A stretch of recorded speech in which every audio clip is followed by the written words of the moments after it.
Hey everyone, I'm Megyn Kelly. Welcome to the Megyn Kelly Show. We are 1 week out from Christmas. Just a warning to those who haven't done their shopping. 1 week to T-7 and T-6 till Christmas Eve, for those of you who like to wait until the last minute.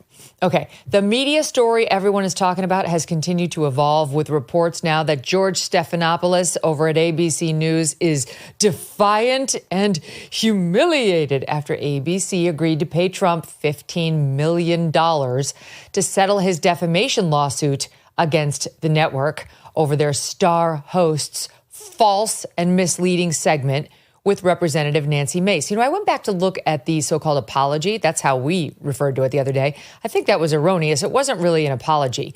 It was, we regret the statements. George Stephanopoulos regrets the statements. Well, that's not exactly an apology, is it? He was forced to say that by his network, and now he's reportedly humiliated, as I say. Plus, there's new reporting from the New York Times that sheds light on President Biden's, quote, weary goodbye, and the full extent of his infirmity, which continues to reveal itself day by day. And would you believe the team surrounding him is still trying to claim that behind the scenes, he's amazing. He's like that Olympic break dancer behind the scenes. What was her name? She stole the whole show. The terrible one. But she was fit and able to move, unlike our current president. And then we've got an update on those drones. They're slipping the truth inside of their lies now. What was it? Raygun. Okay, sounds like a toy that we're going to get our kids for Christmas. Anyway, joining me now to discuss all of this and more, Adam Carolla, host of The Adam Carolla Show.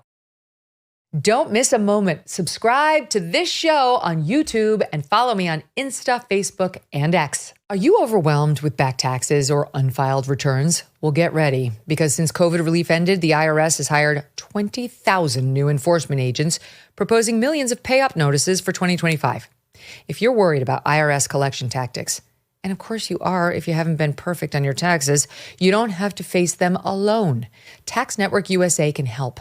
Tax Network USA is the nation's premier tax relief firm, and they've negotiated over $1 billion in tax relief for their clients. Their services include penalty forgiveness and hardship programs. Whether you owe $10,000 or $10 million, their experts are ready to assist you. Even if you're behind on taxes, Tax Network USA can guide you through the process. Contact them for personalized support.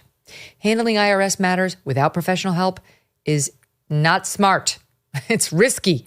Protect your financial security with guidance from Tax Network USA. To schedule a complimentary consultation, just call 1-800-958-1000 or visit tnusa.com/Megyn.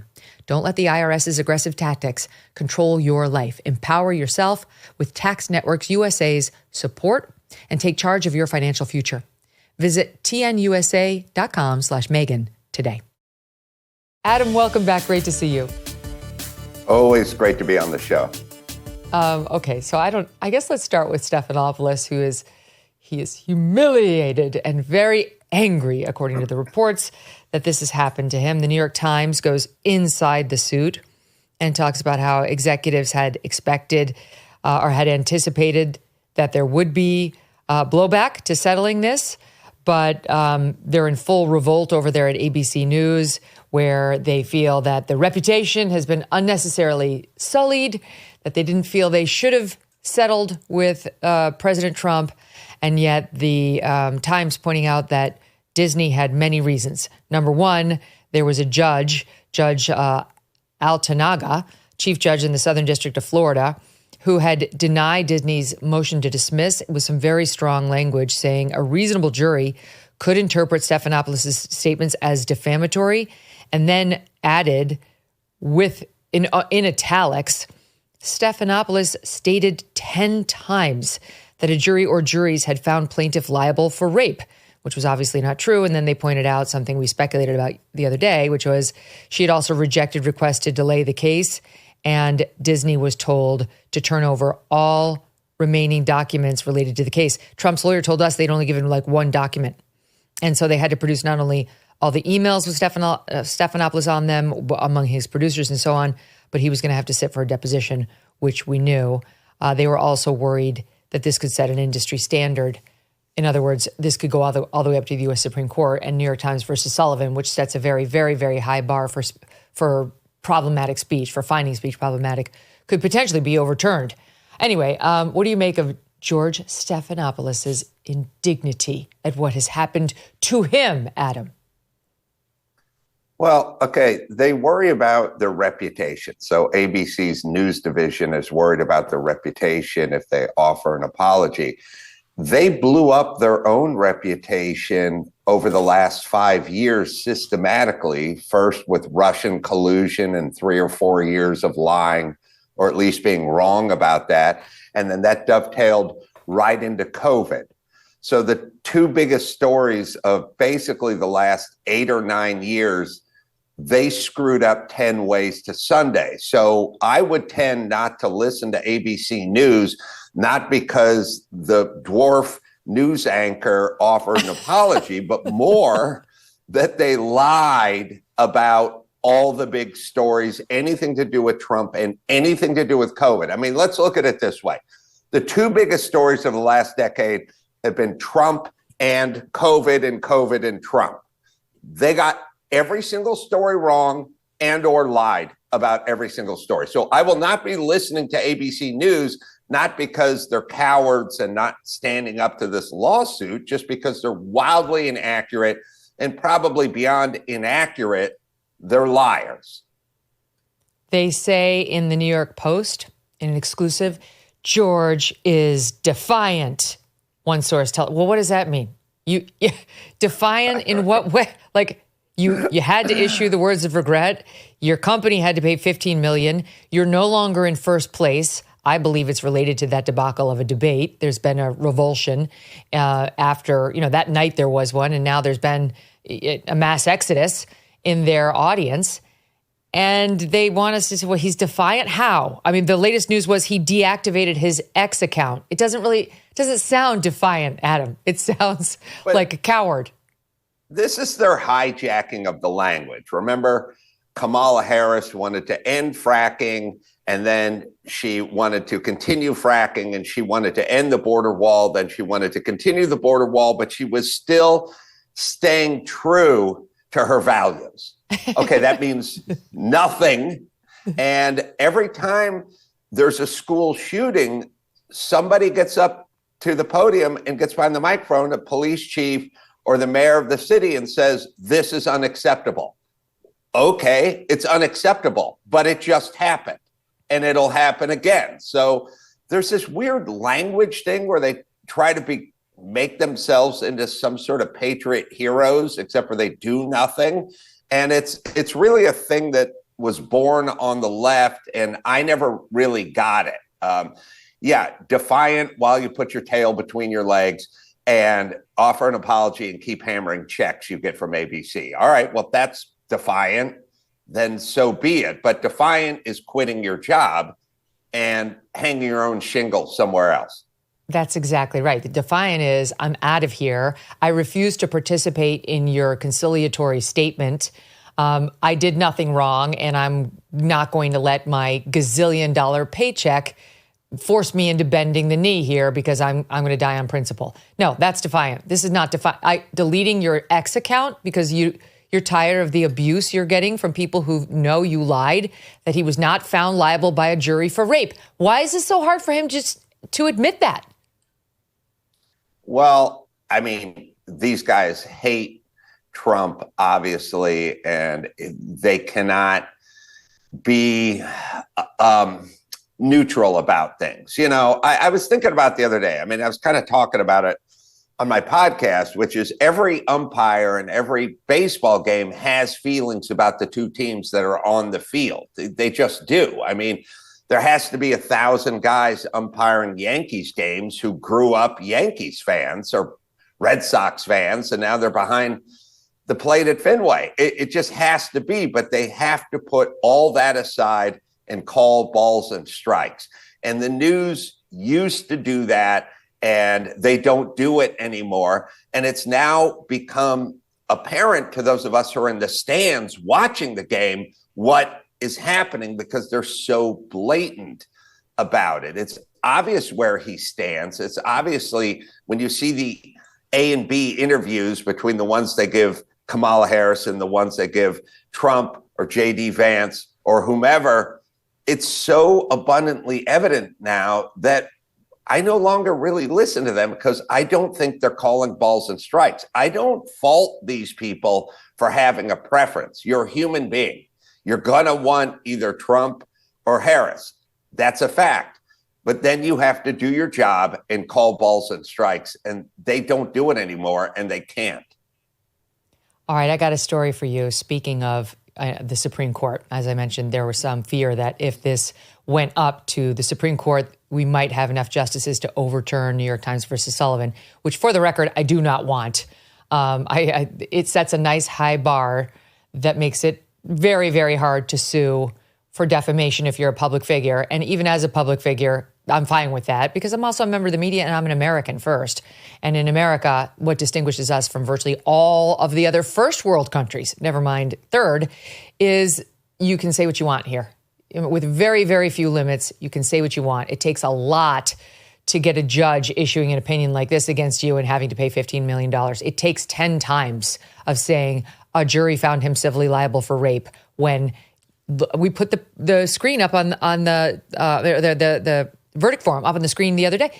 Very clearly it says, is he guilty? Did he commit rape on the civil verdict? And it says no. Well, did he commit sexual assault? Yes. You can't. As a news anchor, language matters, especially around legal stuff like that. You can't. He said it 10 times. That's why the judge is so mad at him. Anyway, speaking of the Supreme Court, I've got a story for you, okay? A year or so ago, we're always railing on Broadway here. I'm sure you do the same because if you go to Broadway, it used to be a really fun experience. You say you take your kids, you see a musical, like Old Man River. You have a good time. Now you go and it's a woke explosion. Doug and I went to see Macbeth with Daniel, what's his name, the James Bond guy, Craig. And it was supposed to be 1400 Scotland. It was a majority-minority cast. Okay. I don't think so, but okay. One of the lead players was in a wheelchair, which, okay. The king's son was played by a woman who had a blue mohawk. They had gotten rid of all costumes. I guess there's like a budget problem. So the lead character, I think it was the guy in the wheelchair, had a Mickey Mouse shirt on, which is like, I'm having difficulty suspending my disbelief here, people. Okay, so that's one. But then my daughter, then 12, went with some friends to a different play. And this play, trust me, I will round it back to the Supreme Court in a second. This play is showing now, and it's called I, Juliet. And it was supposed to be this reimagining of if Juliet had lived, and Juliet. Mm-hmm. And if Juliet had lived, like what would her life have been? Like girl power. I thought, oh, that's fun. And here's just a clip of me reacting after my daughter got back. This is last February in episode 715. Watch this. This was so in your face. I mean, for the listening audience, it shows two guys kissing on stage. Obviously, one of them is this guy who goes by he, she, and they. All of them. Adam, all of them. Is just so happy that now we're celebrating queer love, which is not at all what I thought something based on Shakespeare and about Juliet's next chapter was going to be. How about the non-disclosure of any of this in the write-up about the show? Don't we parents get a right to make a call? You could be sending a much younger child than 12 there. My kid and I have talked about these issues many times, but many haven't. This could be their first exposure to it. It's not up to Broadway to do that. Okay, so that was the two of us talking about how that play is covered with a bunch of trans people doing kissing and whatever. Well, not everyone has a problem with Anne Juliet, because would you look at who guest starred in it on Broadway within the past week? SOT 18 for the listening audience. It is Justice Ketanji Brown Jackson. Female empowerment.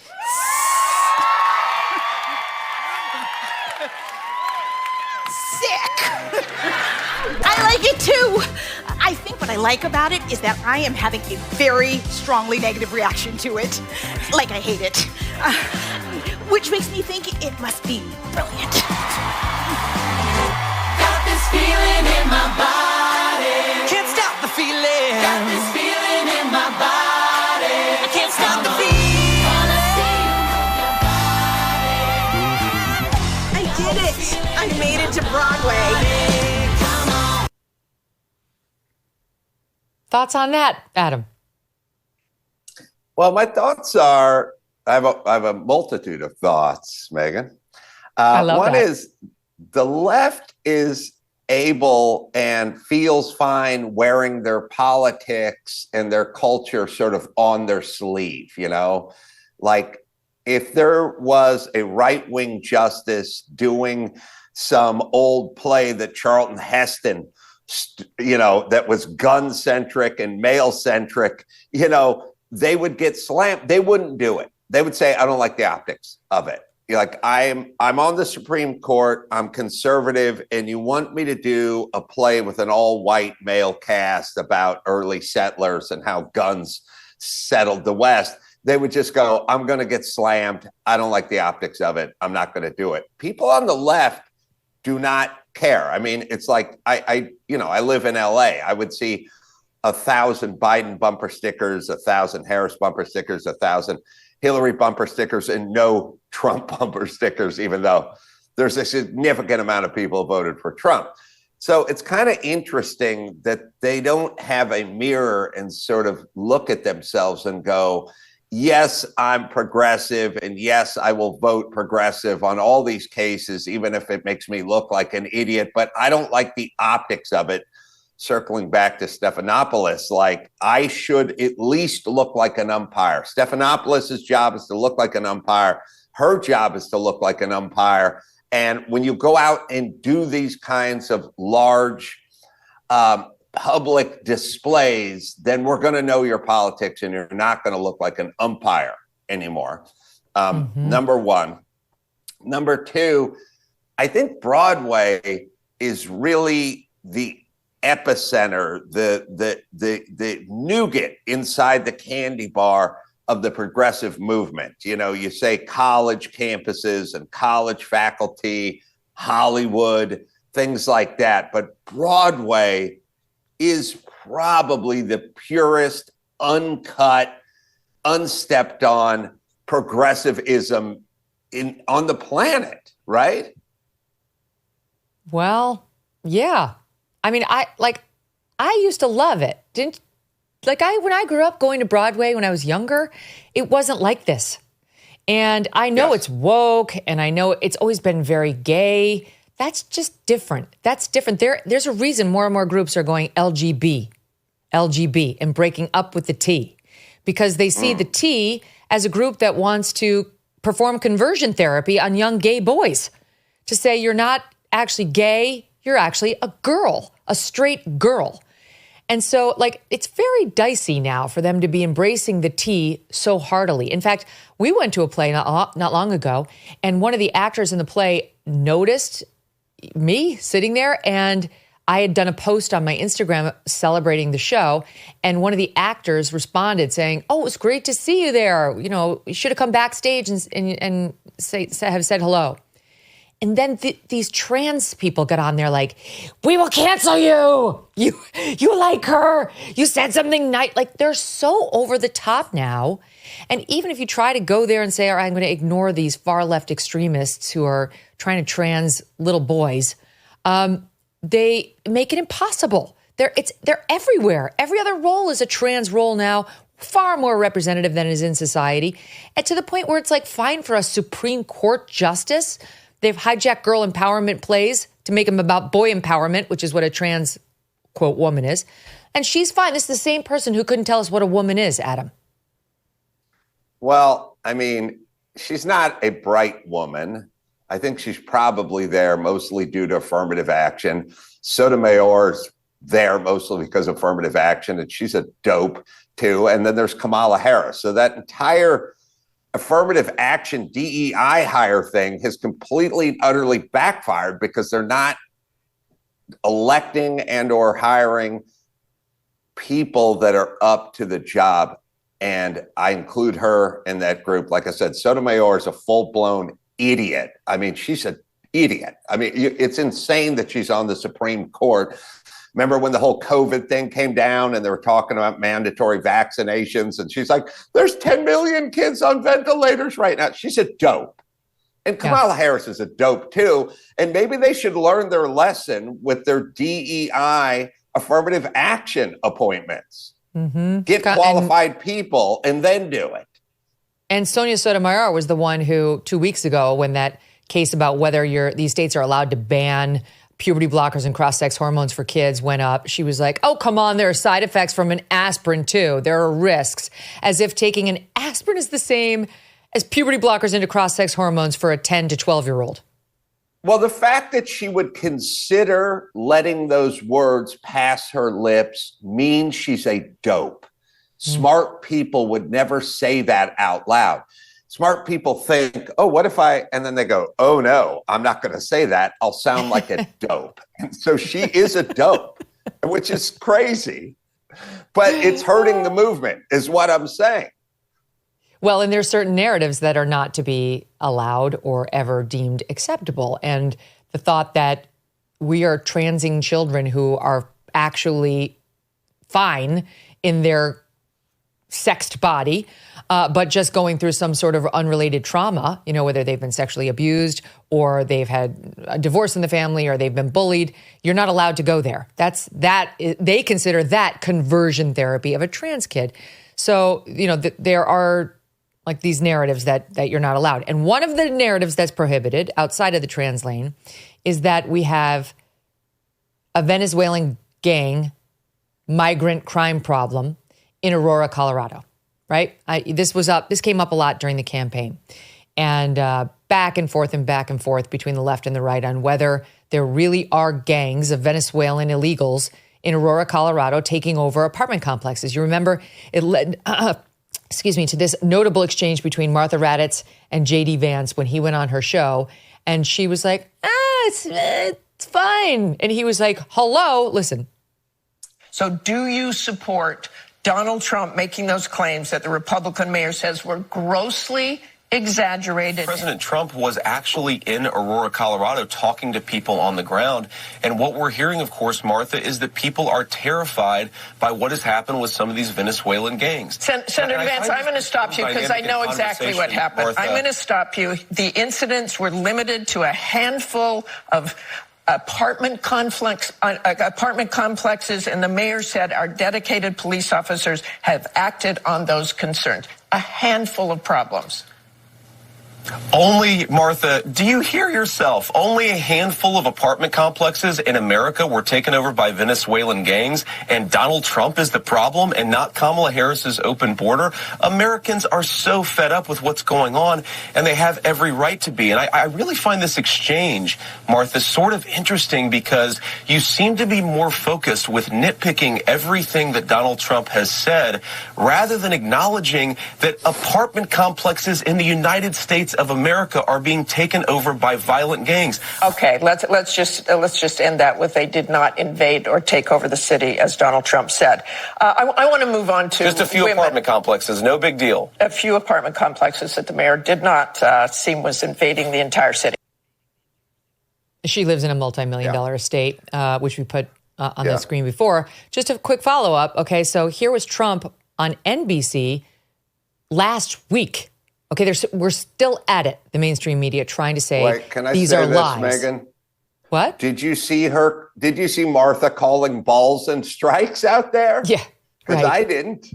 That didn't seem like an umpire to me. That seemed like a fan who got behind the plate. Yes. That's right. Go ahead. And so Trump just last week goes on Kristen Welker's Meet the Press, and listen, what happened? You've talked about prioritizing people who have criminal histories. Correct. But is it your plan to deport everyone who is here illegally over the next 4 years? Well, I think you have to do it. And it's a very tough thing to do. You're saying, yes, you're going to focus on the people with criminal histories, but everyone who's here illegally has to go. I'm saying this. We have to get the criminals out of our country. And you see what they've done in Colorado and other places. They're literally taking over apartment complexes and doing it with impunity. They don't care. They just are, they're in the real estate business. You know, the local police say that is not the case in Colorado. Oh, it's totally the case. Okay. We knew he was telling the truth. We knew J.D. Vance was telling the truth. And guess what? Guess what just happened?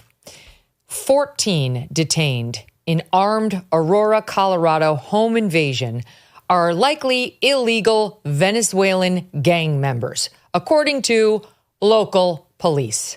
I mean, days after that exchange with NBC, where she knew, it's not like, oh, well, it happened after. No, it's been happening. The mainstream media will not admit it, Adam. Yeah, well, was she calling balls and strikes? I mean, these weren't MSNBC pundits or CNN. This is ABC. This is why we cannot turn to ABC for information. You just saw 3, starting with Stephanopoulos, of their leading news journalists, anchors. Welker's NBC. I'm sorry, NBC. But mainstream. So they're but 2 of the main 3. Broadcasts. Yes. Okay. So we no longer have to turn there for news. Maybe news about an earthquake in Nicaragua, but certainly nothing to do with Trump. Okay. So that's established. They did that to themselves. I don't know why they fell on their own sword that way, but they destroyed their own brand. And it's sad. And they keep looking around going, well, you know, Trump says fake news. Why don't people listen to us? People don't listen to you because you've been wrong and lying about everything for a decade. And we're done. We hit a saturation point. All right. As far as this stuff goes, whatever it is, it all turns out to be true. You know, Hunter Biden's laptop or ivermectin or hydroxychloroquine, or where did COVID come from? Did it come from a lab or did it come from a wet market? Well, la-di-da, guess what? Came from a lab. You know, do masks work? Herd immunity, whatever, vaccination efficacy, it all. Every single story ends up going the way that the conspiracy theorists or Trump or J.D. Vance or whomever spoke about, you spoke about, I spoke about. It all ends up going that way. So surprise, surprise, this will be one more log on the fire of stuff we talked about that was poo-pooed and brushed off as hysteria to try to win election, number one. Number two, I love when they make this argument where they go, and J.D. Vance made it as well, I've made it many times, where they go, yes, the young female jogger was killed by the illegal gangbanger who should have been deported, but they commit crime at a much lesser rate than the average. All right, but tell that to the parents of the chick who was jogging, like a lesser rate. It should be 0, idiots. The person shouldn't be in the goddamn country. The person who was jogging should still be alive. There should be 0 Venezuelan gangbangers in Aurora, Colorado. It's not a big problem. Yeah, it should be 0, idiots. Yeah, this is the exchange I had with Bill Maher when I went on his show, too. He was like, oh, like Americans don't commit crime? I'm like, we have to take them. We can't kick the Americans out. We can put them in jail. We can't kick them out. Why are we having to deal with the Venezuelan illegals committing these kinds of crimes? And listen to the one that I just gave you the headline of. This is at a group of apartments, again, where we were told by the mainstream media they had not taken over. And here's the story. They kidnapped 2 victims, a male and a female, and assaulted them. 13 to 15 gang members, mostly males, some females, entered an apartment where 2 people were inside. They took the migrant victims to another apartment at the same location where the victims were threatened and bound, pistol whipped, beaten, and stabbed. Even the local police chief saying, yeah, sounds like torture to me. And then they described this as follows. The Aurora police chief, Todd Chamberlain, on Tuesday described a bit of the crimes. Top 5. Victims, it was a male and a female. They were accosted by approximately 13 to 15 armed individuals. Again, they were pistol whipped, they were beat, they were mistreated. One of the male was actually stabbed, he had a stab wound. So does that fall in the category of torture for me? Yeah, it does. And I can guarantee you, I will give you my expertise and my knowledge of what I believe. This is without question a gang incident. There are Venezuelans involved. So again, there is a high assumption that they may be affiliated with the TDA gang. Again, we have a gang problem in Aurora, without question. We have 25-some gangs like every major city does. We have a number of gang members. And it's not just up in that area. It's not just in that complex. It's throughout the entire city of Aurora. I'm just like, do you think Martha Raddatz or Kristen Welker will be playing this story and that soundbite? It's just, people are being, I don't know, are they being misled? I think Democrats are being misled. I think they believe these sources still, and they still are scratching their heads like, I don't get it. Morning Joe told me that she was going to win, and also Joe Biden was fine. Yeah. The Kristen Welker clip that's fun to go back in the Wayback Machine and look at is when Trump was debating Biden and he brought up Russia, and he was saying that, his son took money from Ukraine, and that heated exchange where Biden was saying, you took money from Ukraine, your son, I never did anything. We have 51 intelligence experts. Kristen Welker's trying to moderate, and she keeps yelling, "Can we get back to race? Can we get back to the subject of race?" It's the funniest thing ever. It's like a perfect time capsule. Like, these guys are arguing about the biggest story of the year, and she's like, "What about race, sir? Let's talk about what happened to race. Can we get back to arguing about race? Could you two old white guys get back to arguing about race, please?" It's so funny to hear her yelling about race in the background. It's perfect. It's like, yeah, all right, so she's that's what she's argue about. Another person obsessed with race is this Representative Jasmine Crockett, who is constantly playing the race card and accusing everybody of racism on Capitol Hill. Here she is talking about what the gang problem is to her. Take a listen. He said that we've got these cities and these towns that are being overrun by gangs and the crime out of control. I absolutely agree with that. And guess what? It's the MAGA gang. It is the white supremacists that have decided to descend upon places such as Springfield, Ohio. The problems are him and his minions. The problems aren't the people that have come to make our economy stronger. I agree that there are problems in our communities, but usually it's some white supremacists on the other side. She's from Texas. Texas getting bluer and bluer. But that's their representative out there spewing that nonsense in response to Trump's original claim back at the debate. Well, there's something that's very dangerous, which is they ran on race. So the Democrats are all, they race hustle and they run on race, right? So what they do is they lay something down. They go, well, this country was founded by racists and it's embedded in our DNA and blah, blah, blah. And Biden, who didn't turn out to be a moderate at all, he turned out to be another race hustler, started immediately with the white supremacies, the biggest problem this country faces. And he got Wray from the FBI and Garland from the DOJ. And he got everybody coached up on working the white supremacy as a big problem angle, which is fine. They're just hustling and lying and agitating black people and people of color and white people and everybody in the nation as well, it should be a dereliction of duty, but fine. They're bad people with no moral compass. But the real problem is once you make the proclamation that white supremacy is the biggest problem this country faces, then you better go find some white supremacy. And that's what happened with January 6th. That's what happened with all these FBI raids on, somebody was, protesting an abortion clinic 30 feet away with his son.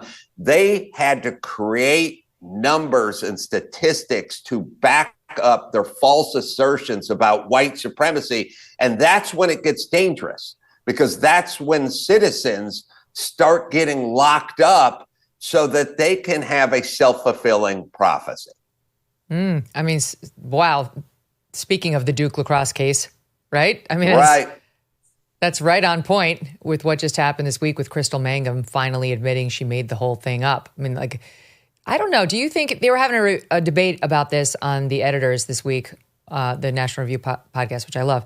And they were asking, do you think the Duke lacrosse case would have unfolded the same way today as it did back in 2006? Would we be more circumspect about this woman's allegations in 2024, almost 25 America? Or would the media have run with it tenfold and even more egregiously than it did? I think you and I and folks like us would have been considerate about it and give it some thought. But I don't think the ladies from The View have moved a millimeter since, Kyle Rittenhouse or Jussie Smollett or whatever they got wrong. They get something wrong every single week. I don't think they would have moved. I don't think the aforementioned anchors we just saw from the two networks would have backed off this thing. I don't think the Al Sharptons or even the Obamas or the Michelle Obamas or the Oprahs or the Hollywood types, the race hustlers out there, I don't think any of them would have acted any differently. They don't learn lessons. That's part of why the reason they make the same mistakes over and over again is because they never learn from their last mistake. Mm-hmm. They sailed right through COVID. Never tapped the brakes, never looked around, never thought, what did I get wrong? What can I take ownership? What do I owe someone an apology for? None of them have a rearview mirror. They sailed through 4 years of being wrong about COVID and never even looked back.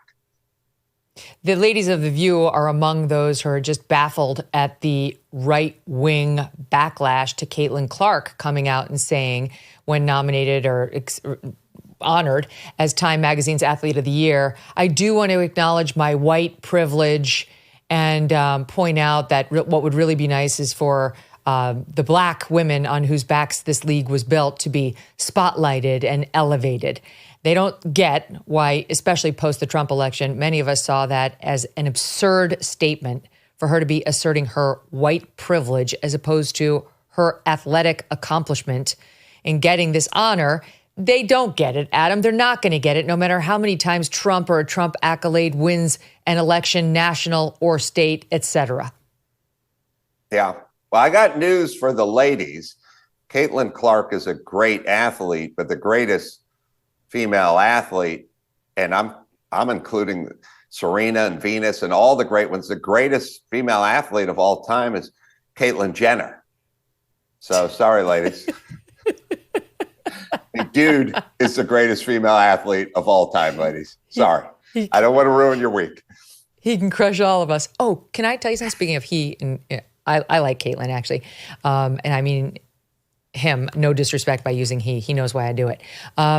But there was just an unbelievable ruling out of your state. You won't be surprised to learn it's so annoying. There was a judge out there. Okay, hold on. A judge in California. I got to back up just to explain what happened. A man who had never said he was secretly a woman, was feeling like a woman inside, until he was convicted and sent to prison for a long, long time.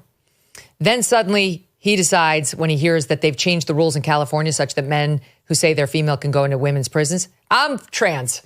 Well, he gets transferred to a woman's prison. And guess what he does? He rapes somebody. He allegedly rapes a female prisoner.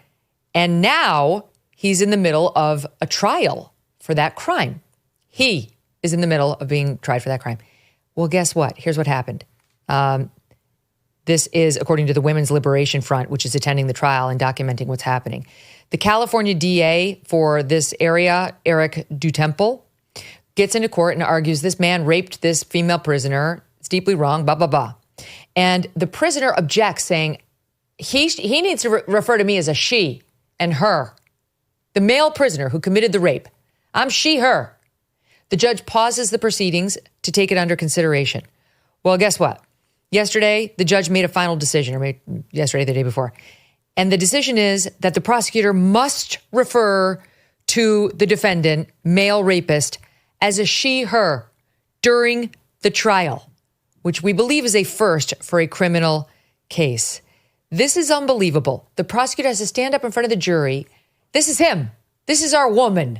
This is she, her. Mm-hmm. The prosecutor has to say, she raped the female inmate. What in the actual F, Adam?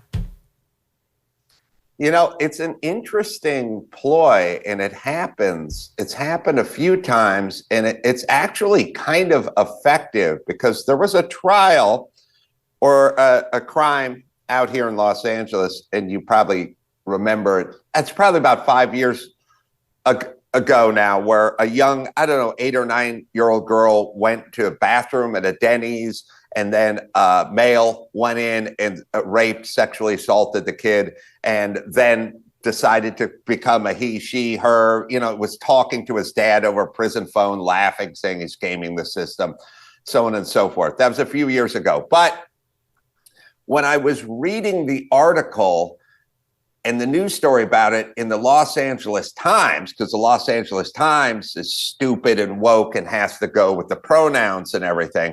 So the story and the pronouns were like they, okay? So imagine you're reading a story. The story is an 8-year-old girl goes into a bathroom at a restaurant, and a 25-year-old male goes into the bathroom and rapes the 8-year-old in the bathroom. That's the story. But when you're reading the article, it says, a minor went to the bathroom, then they went into the bathroom after her, and then they pulled out her penis, and then she and they raped. And after reading it for 5 minutes, you just go, I don't even know I don't even know what's going on. Leave him alone. I'm moving on. I can't figure this out. They went in? No, she. Wait a minute. She raped? Was it a gang rape? No, it was she. She raped the other girl? It's like, perfect. It's perfect. The jury just goes, I give up. I don't know. I don't know what this is anymore. And Look it worked. This picture of this man. It's effective. This picture of this man insisting and succeeding in being called she, her in court was taken, what is it, Deb? March? April? This was last April. This is not like 10 years ago before the transition. This is a man working the system, and those idiots in California are allowing it. They couldn't give two shits about the female prisoners in California. Yes. They don't care. It's absolutely outrageous. And by the way, that judge's order should be appealed. It's unconstitutional. You cannot force speech like this. You cannot force this compromise of the victim's rights by confusing the jury in this way. I don't think this is going to be, they should appeal it. This should not be allowed. Okay, a couple other things I want to get to. Have you been following the drones? I have my eye in the sky, but I do not claim to have any special information on the drones. Well, everybody in the Northeast is talking about it because everyone's seeing them. They're everywhere. And first we were told we weren't. And then we were told, oh, it's nothing. And then we were told, oh, it's just the same amount of drones that are always out there. Like you're inventing it in your head. You've heard the story and now you're seeing what's not there. Totally untrue. That's just not true. Then yesterday, finally, the Pentagon and others came out and said, oh, it's like a collection of, it's like hobbyists, commercial fixed wing aircraft, and also law enforcement. Like they just drop it in there. Like we know that's what it appears to be. It could be federal law enforcement. It could be CIA. It could be FBI. It could be Pentagon. That's all law enforcement.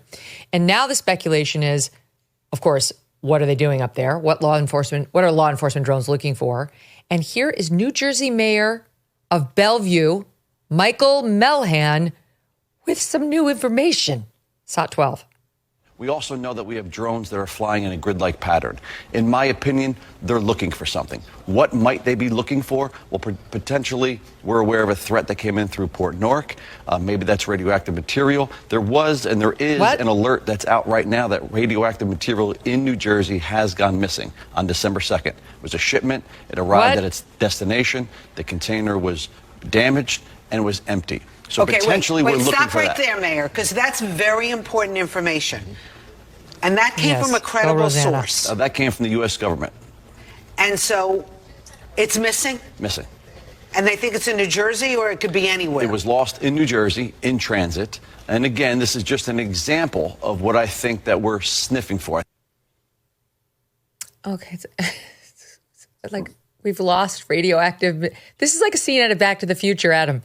Like, remember Doc stole a whole thing of plutonium to make the DeLorean run? Where's our radioactive material? And is that what the drones are looking for? We don't know, but this is why people are freaked out. Well, to me, it speaks to a larger picture and a huge problem with the current time we're living in, and especially the Biden administration. If you heard Biden comment on the drones, or Mayorkas comment on the drones, or Kamala Harris comment on the drones, or Karine Jean-Pierre comment on the drones, would you believe one word that came out of their mouth? No. Okay, so that's a problem. Everybody I've spoke to, I go, what do you think? And what if Biden came out and gave a presser on the drones? Would you believe any of it? Or anyone from the FBI, or anyone from the CIA, or like I said, Mayorkas or Homeland Security, whatever. And they all go, no, I wouldn't believe anything they said. Why should we? And it's like, well, that's kind of a weird testimonial. You know what I mean? That's a weird position to be in the United States of America. I've been here for a while. I remember a day when if the president came out, made a comment or statement about it, or the director of Homeland Security or FBI or DOJ or whomever, CIA, I would tend to believe them. I no longer believe anything they say. I wouldn't believe anything Biden says or that comes out of the Biden administration. I don't think he gets enough credit for being a liar. Yeah, enough credit. Yeah. Wait, let me show you back to back Biden on the drones on Tuesday and Trump on the drones on Monday. Watch this. What's the explanation for all those drones over New Jersey? What's behind all of that? There's nothing nefarious, apparently, but they're checking it all out. I think it's just one. There's a lot of drones authorized up there. I think one started and they all got it. Everybody wanted to get in the deal. The government knows what is happening. Look, our military knows where they took off from. If it's a garage, they can go right into that garage. They know where it came from and where it went. And for some reason, they don't want to comment. And I think they'd be better off saying what it is. Our military knows and our president knows. And for some reason, they want to keep people in suspense. I can't imagine it's the enemy, because if it was the enemy, they'd blast it out. Even if they were late, they'd blast it. Something strange is going on. For some reason, they don't want to tell the people, and they should, because the people are really, I mean, they happen to be over Bedminster. Want to know the truth? They're very close to Bedminster. I think maybe I won't spend the weekend in Bedminster.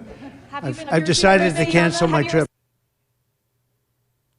Such a difference. For those who couldn't hear Biden, what he said was nothing nefarious, apparently, but they're checking it all out. There's a lot of drones authorized up there. I think one started and they all got everybody's want to get in the deal.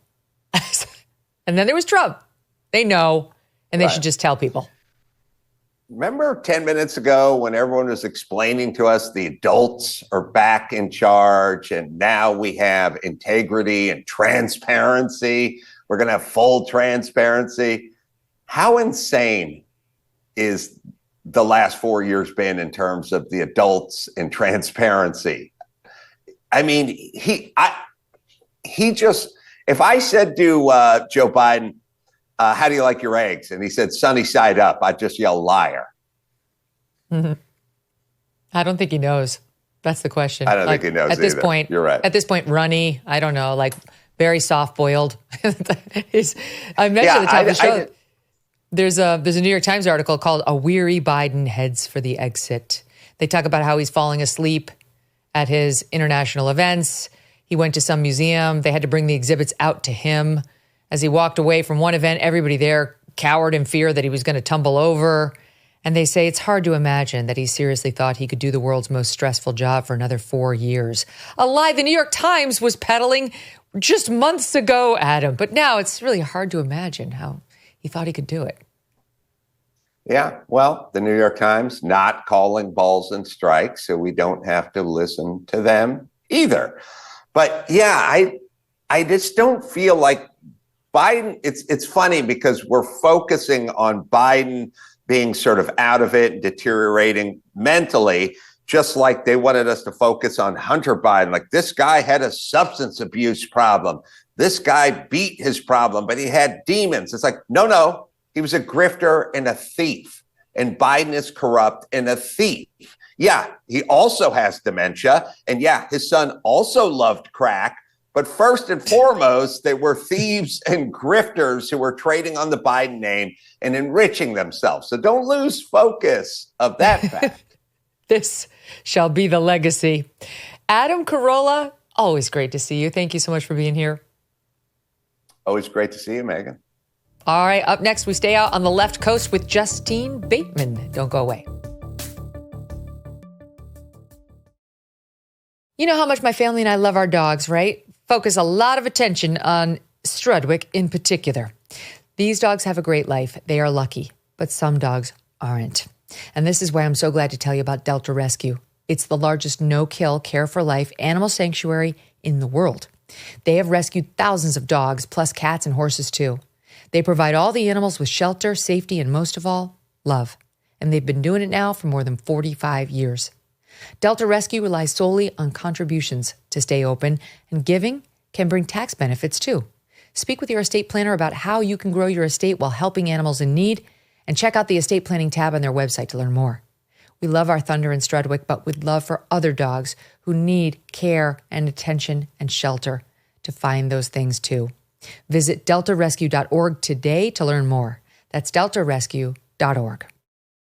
And now we turn to someone I cannot wait to talk to. Here with me today, filmmaker and author Justine Bateman. Justine joined me way back in 2021 in episode 81, which you should definitely go back and check out. We were just babies back then on this show, and she's been crushing it on social media since then, especially as of late, saying how many of us feel after the seismic 2024 election. But in her case, it's especially brave because she is a Hollywood person, and you know how it is to be honest about politics out there. She's also been sounding the alarm about the dangers of AI, which we discussed yesterday with guest Tristan Harris. You should go back and listen to that if you haven't heard it. Very scary story about something called character AI. Justine, welcome back to the show. Hi, good to see you again. Oh, great to see you too. So we'll get to the AI stuff because it's really, really interesting. But how do you feel now? Here we are 1 month and a couple of weeks post the November 5th seismic change in America. And I don't know. I mean, I know you don't say who you vote for, but how are you feeling about the future? I think this is great. It was long overdue. Just that mob mentality momentum that's necessary to maintain an atmosphere where your job can be destroyed, your social standing can be destroyed, your children's lives at their school can be destroyed. That momentum ended with the very large national poll of what people want, which is our national presidential election, kind of set the stage for that being over. And that's the kind of momentum you need for things like if people remember the McCarthy trials, the HUAC trials, the blacklisting in the 50s, the witch burning of the 1600s, even things like tulip mania, also of the 1600s. If you don't have that momentum, you don't have the structure you need to ruin people's lives. So that's over. How did we get sucked into it so fully? I think it started with the Me Too movement. And I did an essay on this on my Substack, where Me Too, I think if you're somebody who's prone to feel left out, this is the worst era for you to be in, because you know if you're left out. In prior eras, you would know if you were left out in your small group, your town maybe, your work environment, your school. But now it's like, if you're left out of the entire world, because what you posted on social media didn't get any likes, or you're not part of the hashtag. And so you can see the trending topics, and you can see that you are not part of it. And I think that was true for a lot of women when they saw the Me Too hashtag trending, and all these women in the very unfortunate and not enviable situation of having been victims of criminal sexual assault. But it was a big topic, and I think a lot of women felt left out. And then they started kind of lowering the bar to what qualifies for that. And it became sort of the me too movement. And also we started glorifying, there was a lot of attention on people who have PTSD, or, maybe from having been a victim of sexual assault or other reasons. And there was focus on that too. And so people wanted to be part of that as well. They wanted to, they kind of scrambled within themselves to see, like, well, can't I qualify somehow? Don't I have some sort of trauma somehow?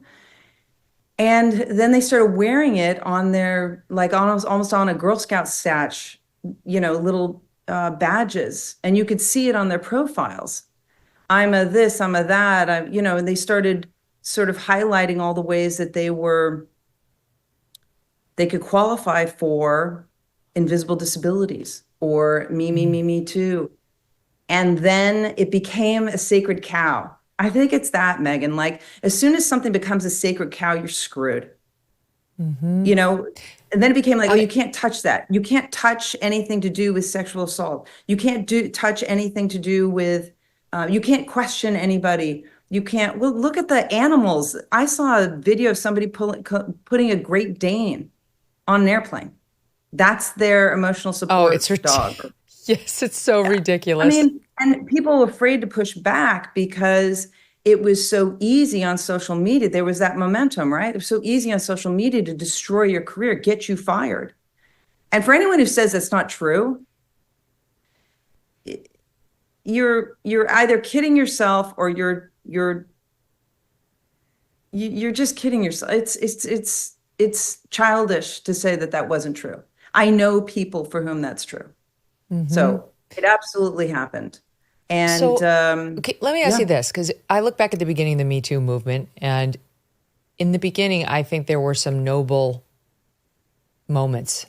I am thrilled that Harvey Weinstein's no longer in power, that Les Moonves is no longer in power. Some real villains, at least with respect to the way they treated women, went down. And I loved that. I think that's worth celebrating, because we had been living in an era in which they had total control, and women really did kind of have to go along to get along, or just leave the industry, Yeah.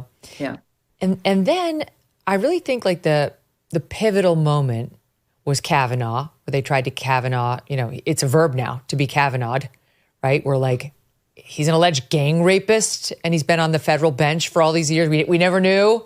And, who's pushing those claims? Oh, it's Michael Avenatti, who would wind up in prison himself, right, for defrauding his own clients and being a professional liar and thief. So that was pivotal. But you're right, because there was a jump the shark moment. And I remember being on the set at NBC where I talked to a lot of these women. And there was one young woman who sat there, and her complaint was that her boss was complimenting how nice she looked in her dress. Yeah. And I remember saying to her, come on, like, what? And she was very defensive of how, no, like, it's inappropriate. I just don't know how, like, in the same way, like Black Lives Matter, yes, are there some incidents where we have some bad cops who do some very bad things? Of course. So then this momentum starts, but we just overcorrect everything to the point of completely bastardizing the movements. And there's a large segment of the population that when the movement breaks, it reaches the point of absurdity because it's been so exploited. They cannot get off the train. They cannot admit that something that once may have had a noble goal or, taken down a true villain here or there is no longer admirable, is no longer characterized with valor of any kind, is no longer about standing up for anybody who's downtrodden, but really more about being a bully and being a movement that gets used for someone's ulterior motives. Yeah, but for those people who were taking advantage of it, that was always true. So imagine where were those people before they decided they were going to join these hashtags, even though they didn't qualify? What was going on in their lives? What kind of people were they? And I would hazard a guess that they were lost. They didn't know what they were going to do with their lives. They felt like they were of no consequence. They felt like they were not important. They felt like they had nobody was going to listen to them about anything. And maybe they were people who had not looked within themselves at their own basket of skills and talents that I believe every single person is born with. And they haven't bothered to develop any of those. So you take these people and this attention that they got through lowering the bar to qualify for these hashtags, they were able to use it almost like a drug. So now you have a bunch of addicts, if you will, and their drug has been removed from them. So they are flailing. And now you see them grabbing onto things like, let's go after all these other CEOs. And I'm like, okay. Yes. You talk about absurd, like it's becoming even more absurd because just like a junkie, you take away their drug, or an alcoholic, or an anorexic, or a compulsive overeater, like you name it, a workaholic, a sexaholic, anything. You take the drug away from them before they've hit bottom, and you're going to have something that's beyond a panic attack.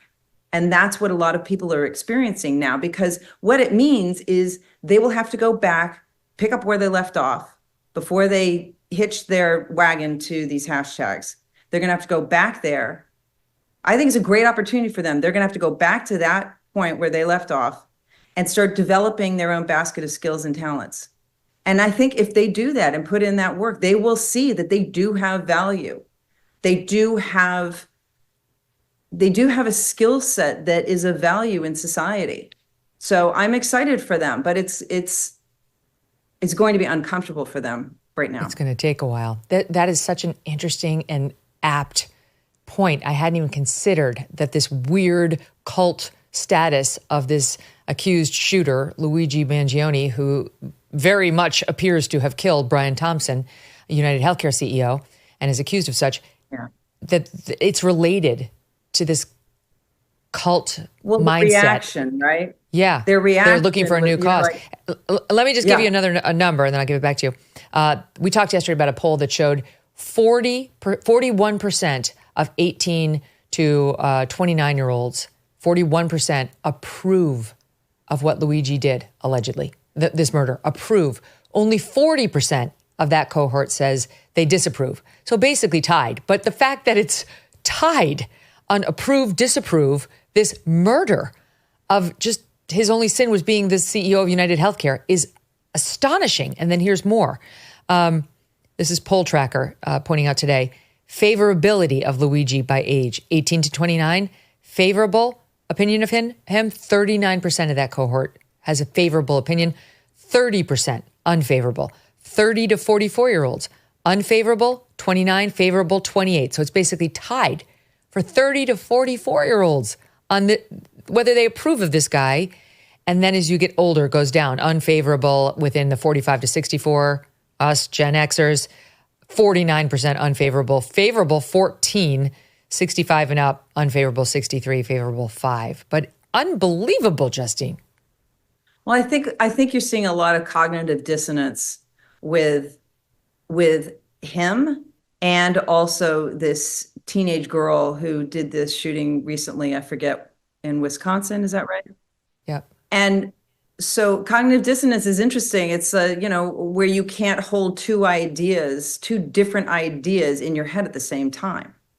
So people are going, oh, well, somebody murdered somebody, and he's well off. Oh, and he's educated, and there's nothing in his social media that seems to indicate that he's insane or holds ideas that are in opposition of their positions. And do you see, like, he doesn't fit into the category that they expect, or that anybody really expects? Who expects that?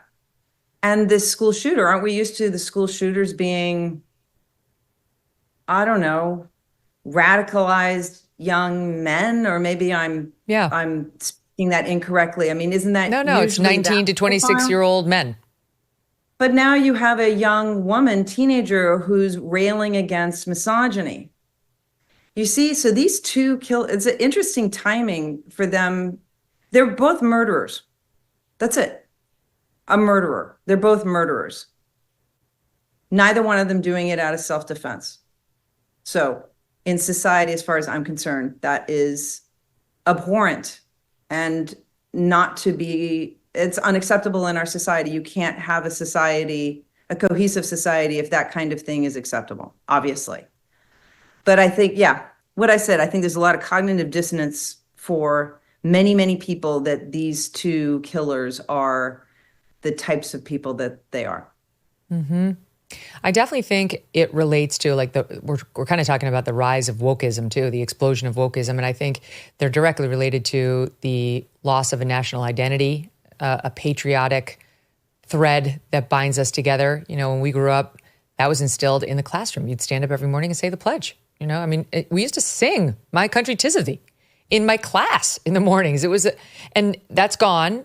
And so is religion in the public square, which was absolutely one of the things that we saw the country founded on. And it's been erased and erased and erased and replaced with active school shooter drills. And there's a search for meaning. Yeah.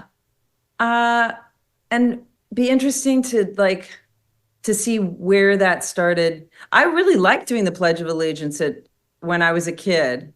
I'm sorry to hear I know that's not been a part of a regular school mornings for a while now, and that's too bad. I'm not opposed to religion not being in schools, or you didn't say schools, you said the town square. It's the public square. You know, it's interesting, the spirituality, the decline, you know, when you look, there's a chart, right? The decline is really sharp, the fall off. I don't know when the sort of steep descent begins. But maybe, Megyn, it has to do with the kind of flattening of culture that the internet, public-facing internet introduced. And look, there's a lot of great things about the internet. And one of the consequences, though, was a flattening of culture, a flattening of time, too. Like, imagine some interview that I did in 1987. You could find in a magazine, a 1987 issue of a magazine, and it's in context. You see other people that were, you know, popular enough at the time to be interviewed. You see ads from that time, news that was happening at that time, whatever. But now you see an interview of me from 1987 online. There's no context. It's as if I said it yesterday. Or, you know, oftentimes these interviews and articles don't have any dates on them at all. So there's that aspect of it as far as news, as far as what is happening. And then you also have just this almost a monoculture of everybody knowing what everybody's doing all at once.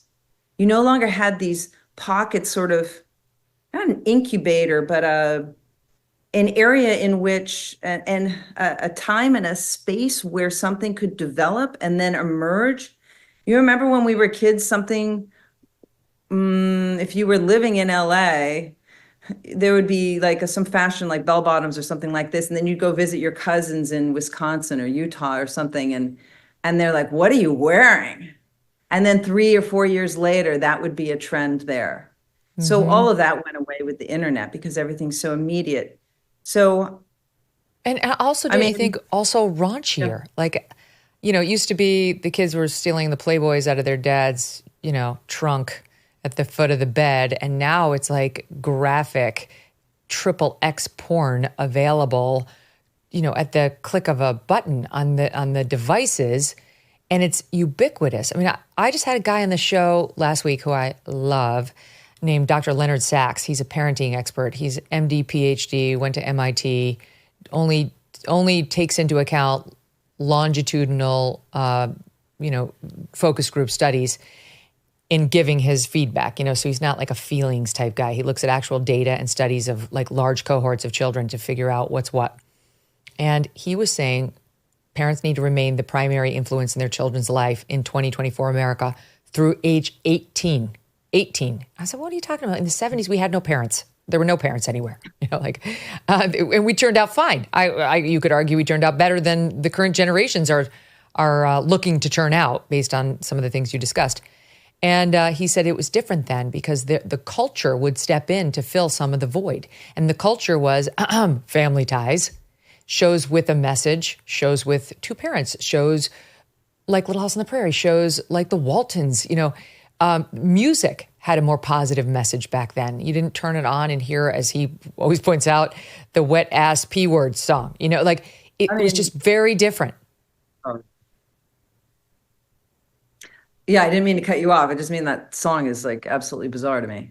Yeah, it's disgusting. But I mean, you lived it. You were and remain. This is how we all came to know and love you, a cultural icon because of you. You were part of that messaging. And somehow we lost it. And I do think the internet was a big part in destroying it. Well, yeah, part of it. But I think of it this way. When you were interacting with your peers before the internet, you had real world consequences. You found out that behaving in a particular way got you uninvited to the next party. Mm-hmm. You were shunned in certain arenas, but there's opportunity to like earn your way back into a group or something, right? I mean, it was it was more tribal like that, right? It was just. But then when the internet was introduced, social media, you could actually get attention, which is not the same thing as approval. You could get attention online for behavior, and also couple that with, and this preceded the internet and social media by a bit, reality shows. So I always think back to the first reality show that I recall, which was Real World on MTV.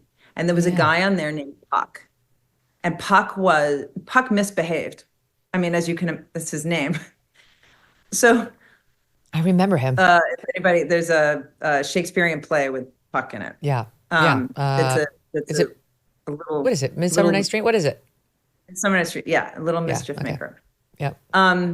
So he was a real pain in the ass, and then but people were so enthralled with the idea that somebody was behaving like that, and nothing was really happening to him, and so that became a trend on reality shows. The worst behavior got rewarded with attention and money and whatever else. So I think people saw these two things, and then that sort of tribal consequence of being a poor, addition to a party or something was diluted. I think that has something to do with it. I'm thinking about Omarosa right now on The Apprentice. Yeah, that was another one. Yeah. Just like Puck, she kept getting brought back for the MVP edition and then, the All-Star edition and I'm one of the people who loved to watch her bad behavior on that show. It was highly entertaining, but it has a different effect on a strong personality watching it for mild entertainment in the same way the Real Housewives does versus someone who's impressionable and looking to make a name for themselves or doesn't have that strong sort of sense of self, the strong id, and is looking to fill it up with something, that void. Yeah. I mean, when you're younger, you look around, you're like, you're new to society, especially as a little kid, right? What do people value?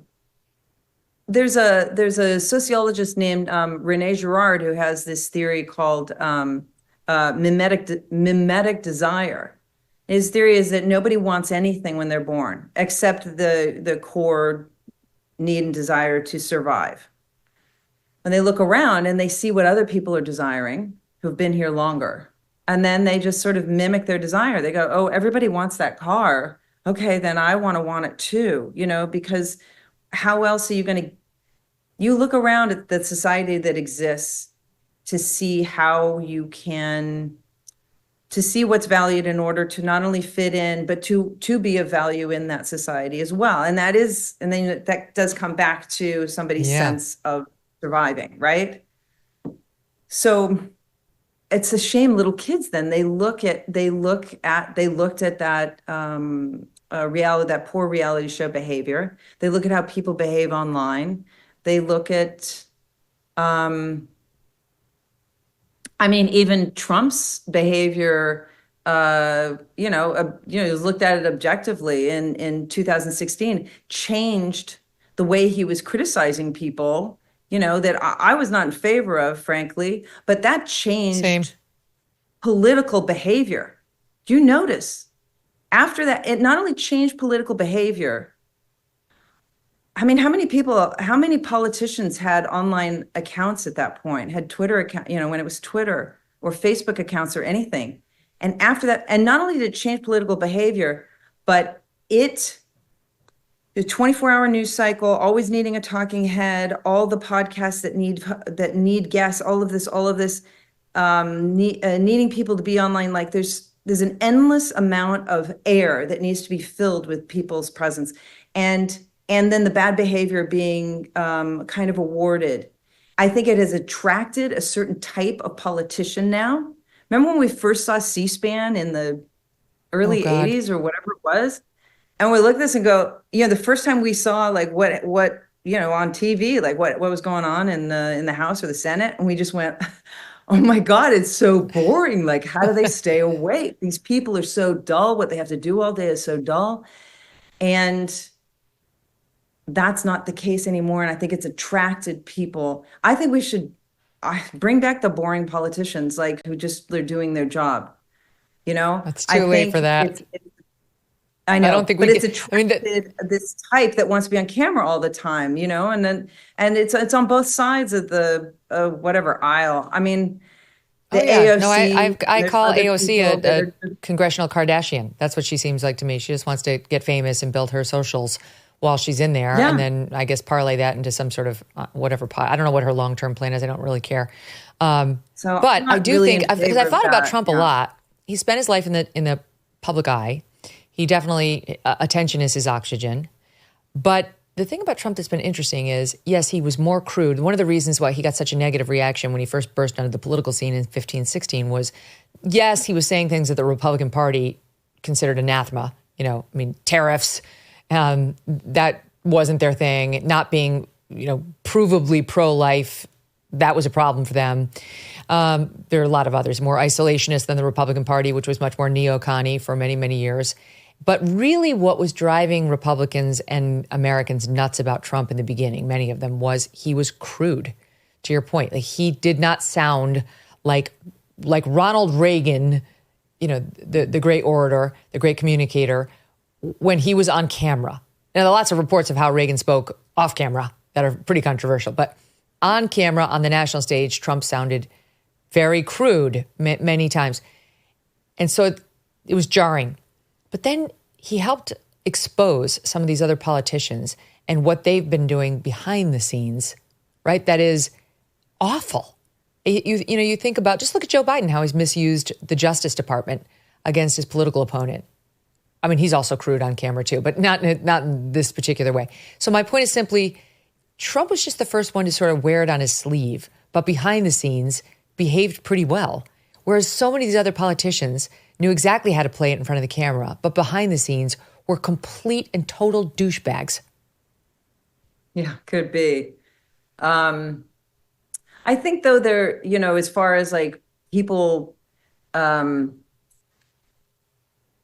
ascribing to poor behavior, generally speaking, I don't mean this to be about politics. I was just saying like that introduced back then a whole type of political behavior on social media There's interesting, just like reality shows and, visible likes and retweets and follower numbers affected the general public. But I think there's a swing away from that now, like a big swing away from that. Not only does it become it's not shocking anymore. It's people become weary of it. It becomes tiresome. It becomes repetitive. Sort of bad behavior. And I think people are really wanting now something real and genuine and loving, frankly, and not in a patronizing way, just like in a real way, because we're all like at our core as humans, we hunger for that, which makes me feel like, we might see a turn to more spirituality now.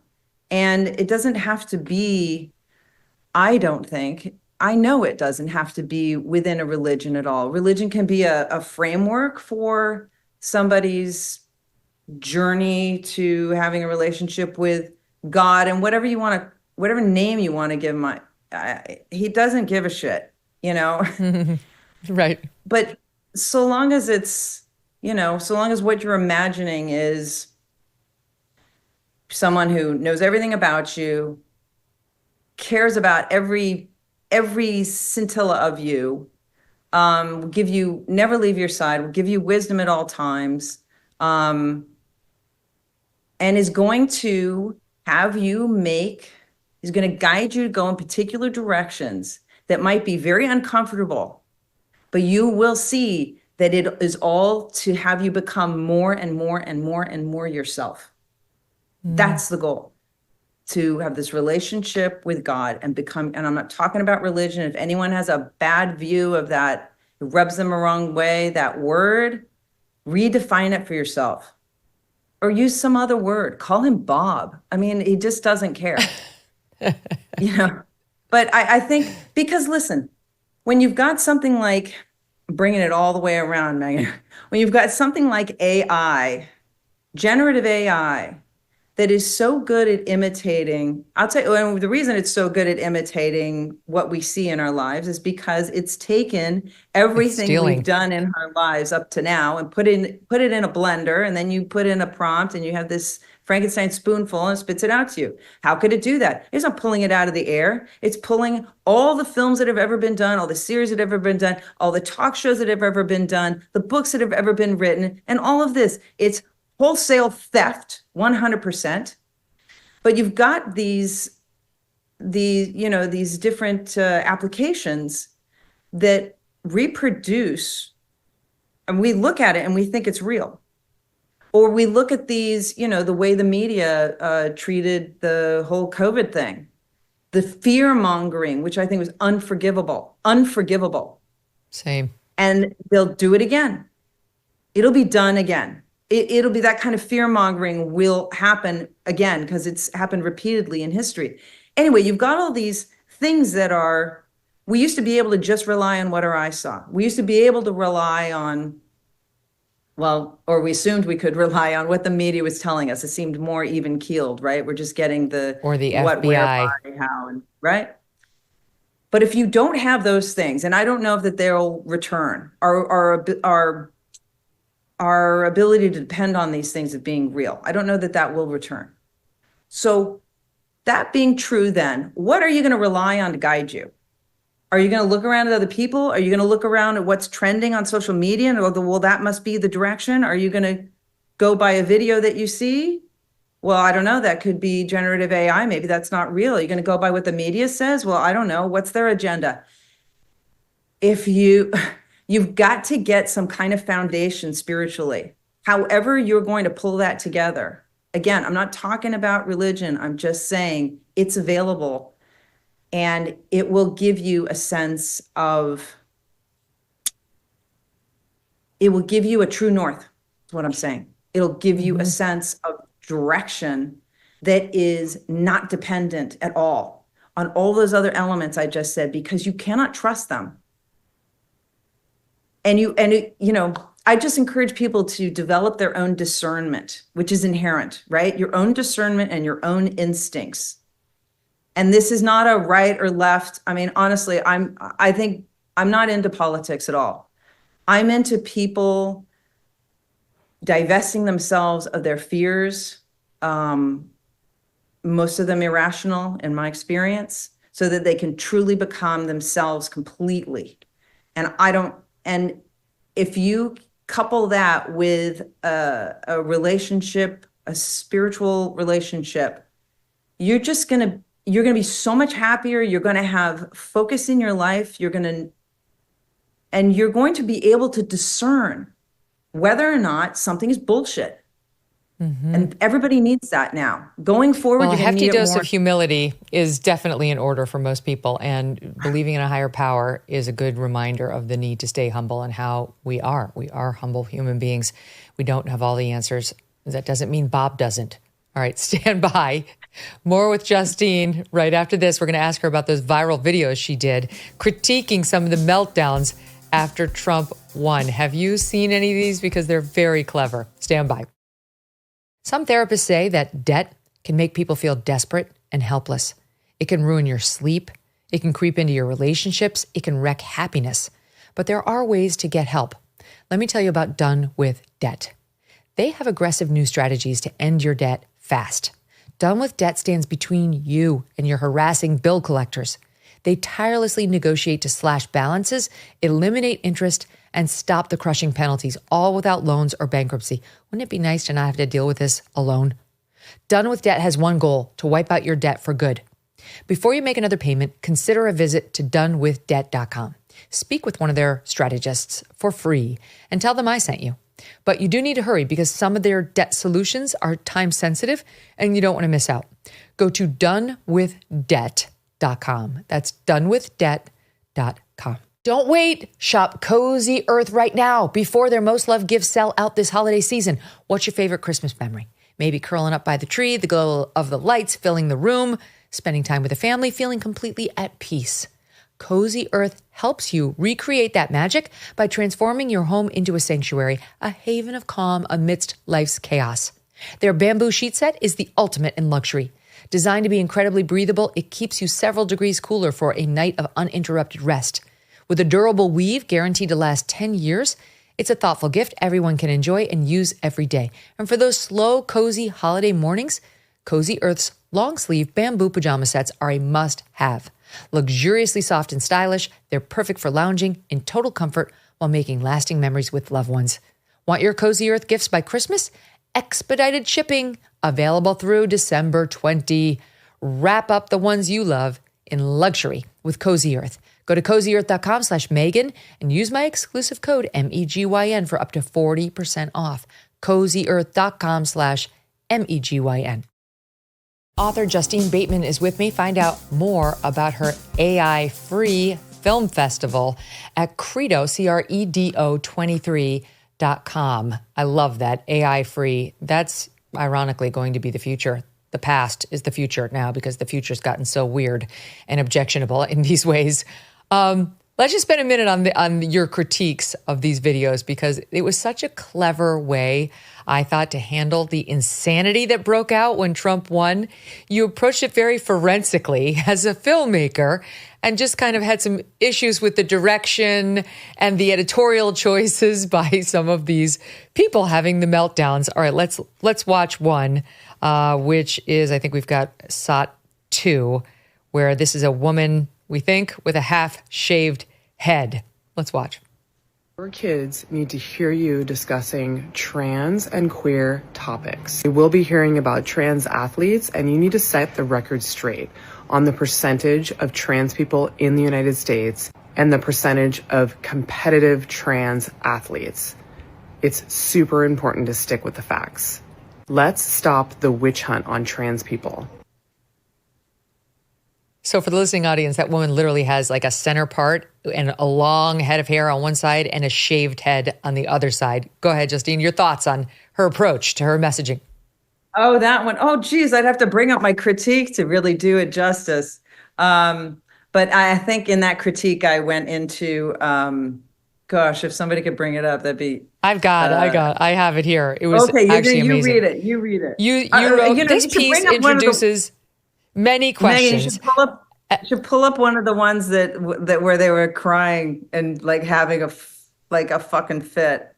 Anyway, but yeah, sorry, go ahead. Read the half shaved head. You write, this piece introduces many questions. As part of the I'm shaving my head because I don't like the election outcome movement, this character has gone only halfway, yet no reason is given. The viewer is left wondering, is this a new movement? Does this represent those who are ambivalent about the election outcome? Or is the hairstyle of those who sympathize with both sides? Or someone who changed their mind midway? The setting is refreshingly not in a car, and yet we wonder why, or what is beyond the fence. There's a fence behind her. What is it blocking? Is it blocking an illegally narrow walkway between two houses? Something else? The bright open space above the actress's head also causes the audience to wonder, is this an escape hatch for the main character, for us? The camera is appropriately elevated, but it's unnecessarily unsteady. Tripods can be delivered to you the next day through Amazon. The editing is unfortunate because this is a short piece. All the dialogue can be captured at once. Another take should have been done. Fiend. End. Meaning that is brilliant. So well done. What gave you the idea? The ones that were right after the election were absolutely. I mean, the level of emotion that was released. It was. And my first thought when I looked at them was, man, we've had this crying genre in. Kind of online post for like 6 years. And as a filmmaker, I always wonder, were you crying really hard? I mean, something was really upsetting to you, and not just about the election, but I mean, this is happening prior. You were crying really hard about something that truly upset you. And then the thought entered your head that, oh, I've got to find my phone. Where's my phone? I've got to record this. And then you put my tears on camera. I've got to record myself crying. And then you recorded yourself. Maybe you did a couple of takes and then you watched it back and then you edited it. And then you decided that it should be distributed internationally and you posted it online. Or were you wondering what to post next on your social media account? Should it be an unboxing video? Should it be a visit to your doctor's office? What are you going to do to keep the audience there? And you go, I know, I'll do a crying video. And you post it and you set your phone up or your camera and then made yourself cry. It had to have gone one way or the other. And then my second thought was, my God, we are so many years into this creator economy and still the quality looks this shitty. How is that possible? Like, it's never been easier. That's why I mentioned that, the creator economy has created an entire cottage industry on equipment, lighting, tripod stands. I mean, everything. Yeah. We don't have to live like this, Susan. There's no whoever excuse. Her name was. So then I thought, well, I'll just tell them, I'll just do a serious film review of these items that have been distributed internationally. Here they are. I like the ones where you call people out for not producing real tears. It's like, as an actual actress, come on, like you're kind of phoning it in. Some of it is forced. Some of it's forced, and maybe it was the second or third take. And then, the director of this piece should be aware if they're emotionally tiring the actress with too many takes. But it's better to read them. Actually, if people go to my Substack, which is JustineBatemanSubstack.com, there's an index there I've done over 100 of them. So they can go down, you go all the way down to the bottom even and see the first ones. There was one with a woman who was standing next to this man very close, as if her one arm is behind him. And she's looking at him as he's talking and she's nodding her head to camera. And then she's looking back and nodding. And it really looked like she's a ventriloquist. And this is her dummy, the guy standing next to her. So there's a whole piece on that. Anyway, it's satire. Absolutely. It's a great way to comment on, because a lot of times they're saying stuff that's really heinous. Well, but what's so clever about it is, I mean, that's what you're supposed to do. You're supposed to laugh at fools who behave so foolishly, and they're meant to anger you. They're meaning to upset you, to motivate you to cry. And it's the appropriate response to look at a lunatic like that and just laugh a little, like, okay, good luck in your influencer career. I've got doubts about how far it's going. Yeah. Did you get any blowback on that? Like, I know you're towing the line politically and you're not a political person, which I believe, but do you get blowback just by not saying you're for Kamala, you can get blowback in Hollywood? I don't remember a time in my career where there was an absence of criticism of me. So, or of anybody. I mean, there's nothing unique about me in that sense. I go into detail in my book Fame, right? We talked about that years ago. Yep. You just didn't hear it as often because of the effort it took to write a letter to somebody, back before the internet. So there's always been somebody, at least one person, and I say that sarcastically, like more than one person, who's got a problem with me, is something about my presence pushes their buttons, or they don't like that I haven't done anything to my face, or they, so it doesn't, any quote blowback I would be getting from anything I'm saying now is in the same bin. In other words, it's no different now than it's ever been. So I don't care. And all I'm saying now is I'm glad that mob mentality momentum is over, because the last 8 years, and most acutely last 4 years, were fucking unbearable. Yeah. Unbearable. I never want to go through anything like that again in my life. I truly don't.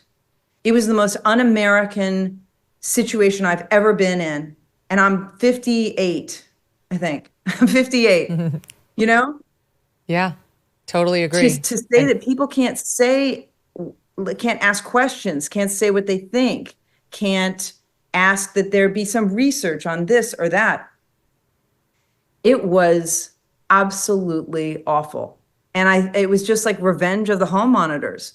It was the fucking Debbie Downers, the party poopers, and one of the things, the social media video critiques that I'm doing, I'm not doing that many anymore because you don't have as many, people getting all crazy about it. But I will do it for subscribers for Christmas presents. If they want a Christmas present for someone, they could send me their moms or their sisters or whatever. It's a good Christmas present, right? And I'll do a critique for them. That's amazing. But there's something about satire, Megyn, that was one of the comedy and satire was one of the first things to take a dive that they squashed. Because when you think about it, if you have satire and comedy in a society, you have balance, because it's like an insect in an area in nature that keeps certain things at bay. And you eliminate that insect and you'll find, oh, here comes some vine that starts choking the trees.